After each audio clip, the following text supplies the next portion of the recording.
Alright, sup bro sacks. Today we're going to be editing a photo to make it look like not a complete bag of turds. So follow along quickly. I'm going to be moving pretty fast just to keep things flowing. We're doing things a little bit differently today because this photo I'm going to show you some of my techniques on how to edit and how I think editing should be, at least for my style. So let's get started.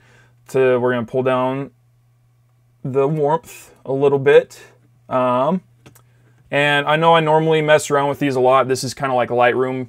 This is Photoshop's version of Lightroom, except we're going to be using Photoshop because there's a lot more depth in Photoshop. You can get a lot more control, but we're not going to mess with these nearly as much just because we want to leave the photo relatively untouched, because we're going to do a lot of the editing within Photoshop. So to bring back the sky, we're going to bring down the highlights, we're going to bring down the whites, probably bump up the blacks a little bit, shadows so we can bring detail back into the coat, a tiny bit of clarity, and like I said, you don't really want to mess with exposure contrast because we're going to be doing that later on. You can really blow out your sky if you're not careful. We'll come to the curves and do 2 points or a 3-point S curve, but we're just going to drop the midtones just a tiny bit and maybe bump up the shadows.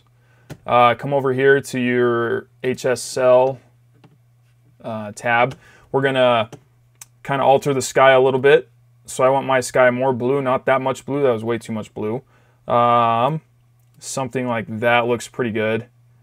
And all these are just very subtle things that we're doing just to try to kind of get a basis for the photo that we're gonna be editing. I'm not gonna mess with saturation at all, but for skin tones, we're gonna come over and we're gonna bump up the reds and the oranges quite a bit because that is where the skin tones usually lie. You can kind of see the little bit of a difference. Her face starts to pop a little bit more. And for now, that looks pretty good. So if that makes sense, let's open the image. We'll come back to this camera raw in a little bit, but for now that looks fine. So we're gonna open it. And a lot of you have been yelling at me for not using masks, so I went ahead and learned how to use masks, and you're welcome, because for you guys, they help a lot, and you were right. But, so what we're going to do is we're going to create 2 layers. We're just going to copy the background layer, and you can follow the keystrokes down here. What I was doing was for Mac, it was holding the Option button and then pressing J. For Windows, it's the Windows button and the J. We're going to rename these 2 layers face because we're going to be affecting the face and the background separately from each other. We're going to move the background down there, and we're not going to touch that one for a little bit. We're going to do some minor face adjustments, but before we even start doing any adjustments, we're going to create a mask, which is this little button down here. I'm sure there's a hotkey for it. I'm not going to worry about that because I don't know it. So what this is essentially doing is creating a layer that will be editable on top of this layer, but not affect this layer at all, but allow you. Just watch other YouTube videos. I don't have the time to explain it. It's a little weird. There's a lot of good videos out there, but select your eraser button, and down here, go back to your default colors. And a good thing to remember with masking is that masking, one second, we're getting some Funkadelic. Anyway, oh well, screw it. We're masking white conceals and black reveals. I don't know, but your colors matter in masking. So what we're going to do is we're going to select your eraser tool by hitting E, and then we're going to hit X to switch your colors down here to black, because black is going to, we're going to erase out the background, and you're going to see it down in this little box what it's going to do. So start clicking. Don't erase over her. It doesn't have to be perfect. All we're doing is just kind of cutting her out so we can only affect her and not the background. That's the purpose of a mask. And it's non-destructive editing. You can delete the masks whenever and leave your other layer completely unaffected. So it's pretty nifty. And I see why so many people were yelling at me, and that's not working like I wanted it to. So let's hit X again and see if that was the problem. There we go. So it's white. You have to be, sorry, my bad. Still learning. So white is the color you want to use to mask out the model, I guess. Let's see. So you can kind of see over here what it's doing. You can see all that black kind of showing up. Let's see.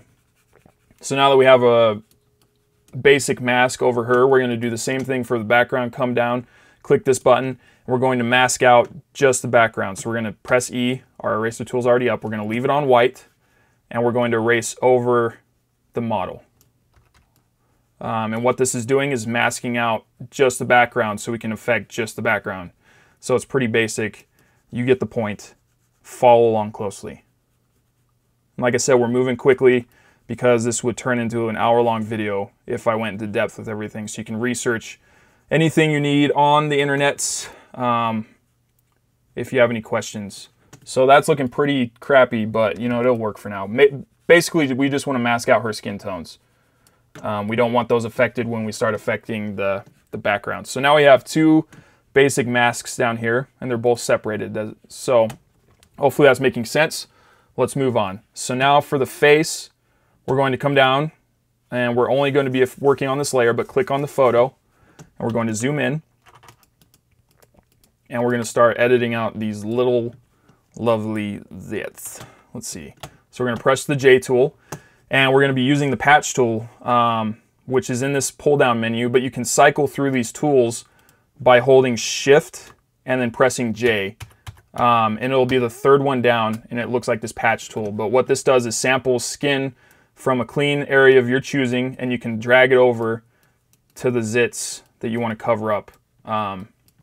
Obviously, you have to have destination clicked, normal patch, diffusion. I usually leave that how it is.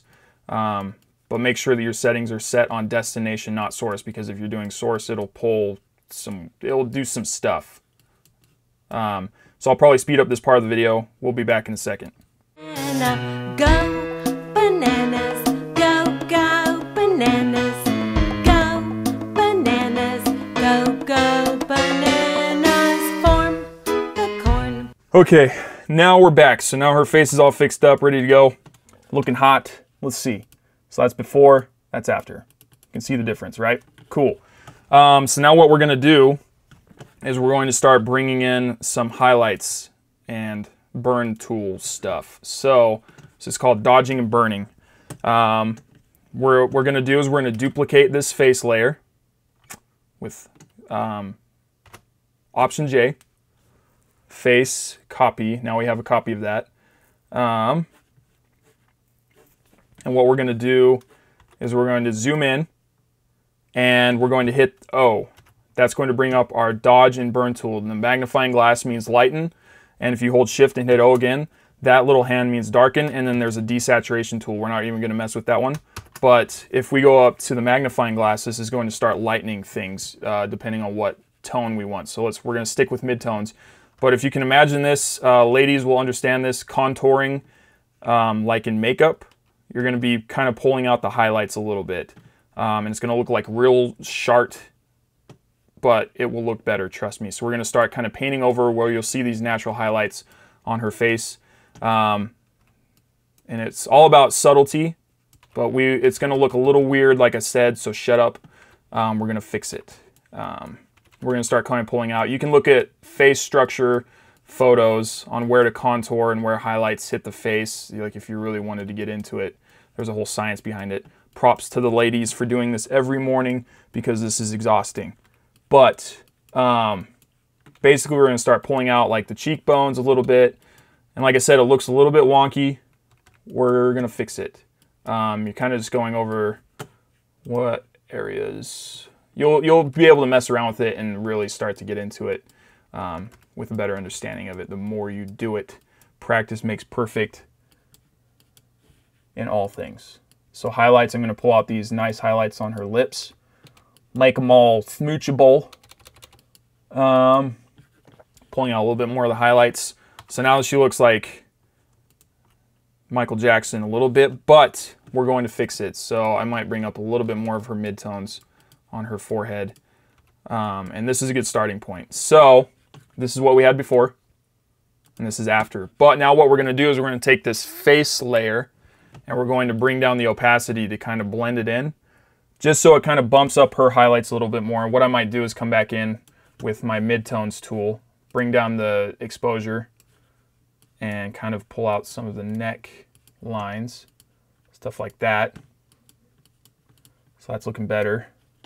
Kind of pull out some of those cheeks a little bit more. And this is all just up to personal taste. You can really screw up your photo, so be gentle, because it will look like a bag of turds if you don't do this correctly. So that's a good spot. Now we're going to go hold Shift, press O, and that brings up our burn tool, which is where you kind of bring in more shadows. You kind of darken the image a little bit more. So we're going to leave it on midtones, leave the exposure really low, and we're going to kind of burn in these shadows again that we've kind of messed with a little bit. Kind of like under the glasses, under her nose, under her schnoz, on her forehead a little bit, under her jawline, pulling down on her neck. It's all about subtlety, but these little things really add up and make her stand out, which is the goal, which I have found to be very, very pleasing. So that's looking pretty good so far. So this is before and that's after. See how much of a difference that makes? It's all about subtlety, so you gotta be careful. I'm telling you, like, you can really fudge up your photo real quick. So for now, that's looking pretty good. So what we're gonna do now is, I know people hate doing this, but we're going to combine the layers, and this is just what I do personally. Combining the two face layers. When I'm happy with them, it just saves up space. It's fine. Calm your tits. We'll be okay. So I'm going to merge these two layers, make sure they're both selected, merge them, and now they're on a face copy. Now, actually, so we're going to leave those like that. So that looks pretty good. Cut that last part out of the video. That was terrible. So we're going to leave these like they are. And we can create a group out of these layers by right-clicking on them and group from layers. And that's going to create a little folder so we can go face. And that just kind of saves up some, kind of makes it look nice. Let's see, what else did I want to do? So now that we've got that, I want to come in and kind of still affect this face a little bit with the Midtones tool. Just very subtly, kind of brightening her up. Now that's the darken tool, we don't want that. Command Z, hold Shift, press O, and one more time, and that's going to bring up our dodge tool. So we're going to kind of paint over her a little bit, and that's going to bring up her face. So that's looking pretty good. Now this is what I like to do. Make sure you're not on any of the specific layers. And we're going to click on the levels tool. And so what this is going to do is going to give your photo a little bit more dynamic range, especially if you have a raw photo. So we're going to go to these output levels, type in 30 on this one, and 230 on the secondary one, these ones down here. And it's going to make your photo look really flat and unflattering, but that's okay, because what we're going to do is we're going to go down to the blending modes, and we're going to blend this layer to a soft light. And it's going to make it look super dark, but we're going to come to the opacity and bring it down to something, I usually leave it around 15 to 25. That usually looks pretty good. And then you start messing with the bejesus out of these sliders until you find something that's flattering for you. And this is affecting the overall photo, which I am okay with. We will go in and do some minor adjustments a little bit later. But I want to kind of bring out the contrast in her face a tiny bit, as well as the background. Just because it's something that I've grown to really, really like. Something like that. So this is before and after. So something very subtle. It's all about subtlety. I'm all about subtlety. So that looks pretty good for now. We're going to come back to the face and click on this top face layer within your folder. And we're going to add a curves adjustment layer. But what we're going to do is we're going to hold Alt and click on these. Actually, it might work. Let me see. Nope. Yeah, so what we're going to do is hold Alt and click that and click in between the two photos, and that's going to join the curves to the face layer, and it's only going to be affecting this layer, if that makes any sense. So that little arrow means they are linked. And so it's only going to be affecting this one, not the background. So what we can do is come in and add a little S curve and start really bringing out the details in her face. And see how it's only affecting her, the areas we masked out. So that is a super useful thing that you all should put into practice because it helps so much. The layer stacking or whatever it's called. So we really want to bring out and make her pop by messing mostly with these midtones and a little bit of the highlights. You can really bring in some nice contrast into her face. We could even bring up some of the shadows so she's not completely in the dark with her coat. Something like that's looking pretty good, I think. Let's see. Let's maybe bring down that a little bit. Yeah, that's looking a little bit better. That's looking pretty good. So this is before and after. And you can kind of see where the mask, I've missed a few spots, but it's not super distracting for me, so I'll leave it. So that's pretty good. Now what we're going to do, this is where you get a ton of your colors from, and I love this tool. It's called the Selective Color tool. We're going to leave it within the face layers because we only want to be affecting the color of her skin. So we're going to hold Alt and click in between the curves and the Selective Color, and it's going to join those two layers. So once again, we're only affecting the face copy or the face layers, okay? Not the background. So we're going to come up to the reds. So reds and yellows are mostly skin. And just start sliding these wherever the freaking frick-frack you want. I don't care. It's up to you. It's whatever skin color you want. Usually I like to leave them a little bit more yellow just because it looks nice. And the black will affect the overall kind of contrast of that color, if that makes sense. So this is, I'm assuming tons of people use this tool because it's so incredible to use. So effing just use it to your advantage all the time because it's so good. So you can start sliding these around. It's very subtle once again. I know I say that word a lot. Shut up. Doesn't matter. This is kind of, so it just gives it that extra little bit of color. That's before. See how she's a little bit more gray, a little bit more pale looking. This gives it that boost, right? So now she's looking pretty good. We can even, if we wanted to, we could do a, actually, so there's this other technique that I learned, which was for skin tones. So say you have like red blotchy skin, you can use the hue saturation tool, hold Alt, click in between those, so we're only affecting that layer. And we're gonna come down to the master tab and then go to the reds, which is the skin tones. And we're going to drag, actually no, we're gonna select a red blotchy area of the skin, which she doesn't have a lot, but say something like that. We're gonna kind of take that little bit of red by her nose, and we're going to click on it with this eyedropper tool, and we're going to slide the hue all the way to the left. And that's going to make her look physically ill, but this is where we can kind of select out those blotchy red spots and even them out. So once you have it looking like a purple monster, we're going to take this slider and slide it until it's just those red blotchy areas. Even her lips will be selected because they're red, obviously. And so you kind of select out all these areas that are kind of miscolored. And so that's what we want to do. We're going to slide this over, and that's selecting those, and we're going to reset our hue back to 0. And now we're going to slide this over until those kind of disappear, and you can start to see the subtle changes in her skin tones. So you have to be really careful. But that's just going to kind of even out her skin. So if we look right here and we turn off our selection, it's just very subtle changes, but that will even out your skin tones. And that's for other photos, that'll work better because she has pretty even skin tone in this one.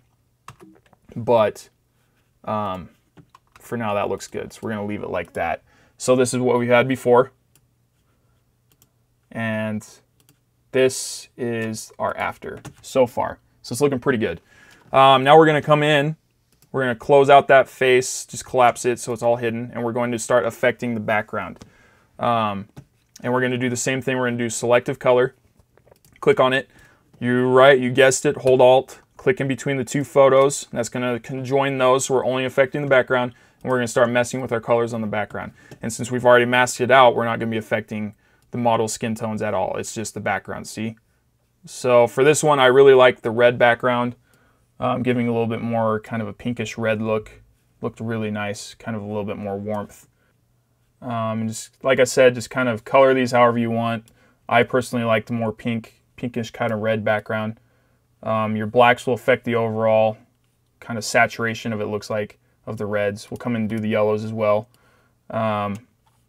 Just, yeah, slide to your liking.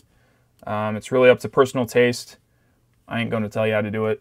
You do it yourself kind of thing. So I'm really liking that. Let's see, let's mess with our blues a little bit, see what we can get out of that. That's going to be our skies, obviously. I want them to be a little bit more blue and pop a little bit more. Something more teal colored really tickles my fancy, if you know what I'm saying. Let's see, so something like that. So this is before and after, and it really just makes it pop, and I love the selective color tool. Okay, so we can create a group out of those. So select those two colors, or the two layers that you want to group together. Right click and hit group from layers. There's also a shortcut, but it doesn't matter. You can learn that on your own. Background, name it. We're all about simplicity and organization. So this is what we started with, and this is what we've got so far. It's a vastly different photo, but it's looking really good. So we can come in and we can start doing our other adjustments to the photo. Like we can add a vibrance adjustment layer and affect the entire photo and give it definitely that more color boost. We can bring like the saturation down. No, let's leave the saturation how it is. But we can adjust the vibrance. You don't want to be too vibrant, but that's without the vibrance. With the vibrance, it just gives that a little extra color boost. We can come in, we can do a brightness and contrast adjustment and really bump those up. You don't want to overexpose the sky, obviously, with these. So you got to be careful. Bring the contrast down a tiny bit, or you can even bring it up. I'd bring it down. Leave it like that. That's before, after. But now we're getting these kind of hot white areas, so you got to be super careful with that. We can do something else for the background. You can do gradient maps, which we're going to click on a gradient, and you can create your own. Yeah, so once you bring up your gradient maps, we're going to create our own kind of gradient. So I usually do like a gray over here, not all the way black. And then click on this white, double click it, and bring it up to these kind of teal blue areas. And find a color that you kind of want. It's whatever you want. For this photo, this looked really good, and that's why I'm doing it again. Kind of bring it down so we get a little bit more of that contrast, and hit OK. So obviously it's really affected our colors, but what we can do is we can go in and change the blending mode to soft light, and then bring down our opacity like that. And it's going to cool down your photo just a tiny bit. So that's before it and after. And so that kind of,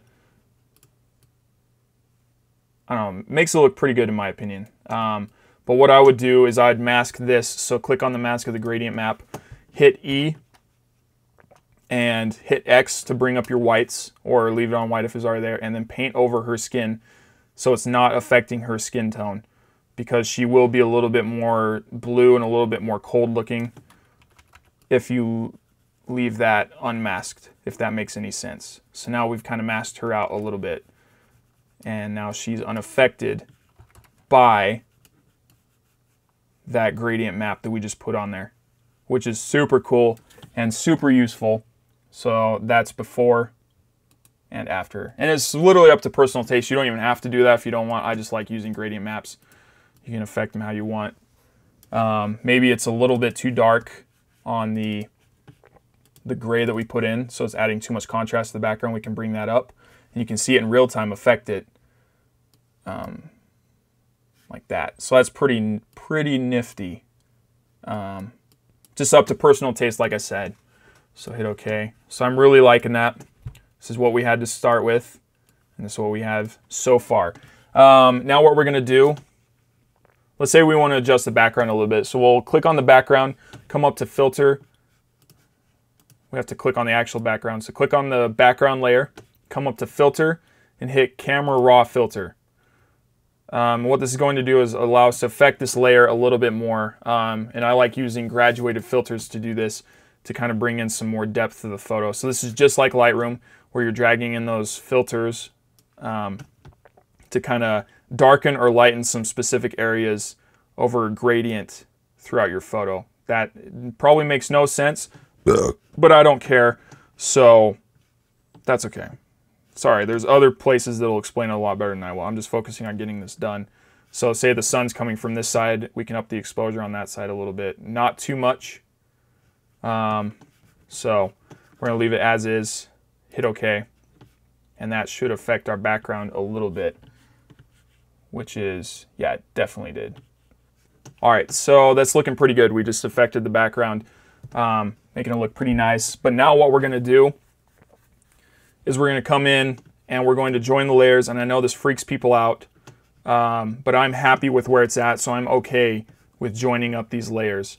We're gonna click on both of those groups, right click, and we're gonna say merge layers, and that's going to create a new layer of all those layers combined, which I am okay with, and it looks good to me. So what we can do is we can come over here, click on this tool. It's probably got this little raindrop looking thing where you can go down the sharpen tool, and we can come in, zoom into her face, and we can kind of sharpen up a few areas that are lacking sharpening now. You gotta be super sparing with this. This can really kind of jack up your photo a little bit. So make sure your strength is down. I usually keep it below 20%, and kind of just going over her face a little bit. And that just kind of helps her stand out a tiny bit. So that's looking pretty good. All right, now this is the fun part. I've seen this as a common technique. We're gonna kind of expand the ratio of the photo a little bit through cropping. And it's a technique that I learned through a photographer. I think it's like Jessica Kerbala. Jessica, I don't remember her name. But essentially what you do is you hit C to bring up your crop tool, and we're going to expand these edges on your photo, but keeping her in the middle of the photo. That's what I like to do. And we're going to hit OK, and that's going to create these awful white borders. But what we're going to do is hit the M, and that's going to bring up our marquee tool, and we're going to create boxes kind of around the background, never selecting her, because this will distort her as well. So you have to be really sparing with this. But you're going to right click on that box you just created, click free transform, and you're going to start dragging these boxes over. And it will start to distort a little bit, so you have to be very, very sparing with this. So that looks pretty good to me. Click OK. We're going to do that on the same side, making sure not to select her elbow. And we're going to start right click, hit free transform, and bring this over a little bit. And you can start to see it will start to stretch the background, so you got to be careful, very cautious. That's looking pretty good. Let's do a little bit more on this side. You can select less, or however much you want to select, and start bringing it over. And this just helps expand and give her more space within the frame, which always looks good because I shot it in portrait mode. Let's see. So Option D to deselect everything, and we're going to hit C again and crop out those ugly white sides. And that looks pretty good to me. I would, what the heck is that? Oh, okay. I would come over and maybe adjust some more of the levels, or you can do, this is where you can fine tune everything and kind of do overall corrections if you're wanting. It's completely up to you.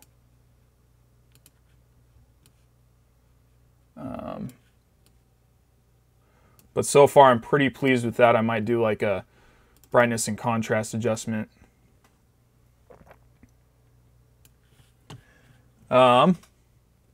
And that's pretty much it. Hopefully any of that made sense. If you have any questions, yeah, shoot me a message. I guess I'll answer them. That's before, and that is after. Don't forget to subscribe to my channel. Don't steal my work, or else I'll steal your nipples. And have a good day.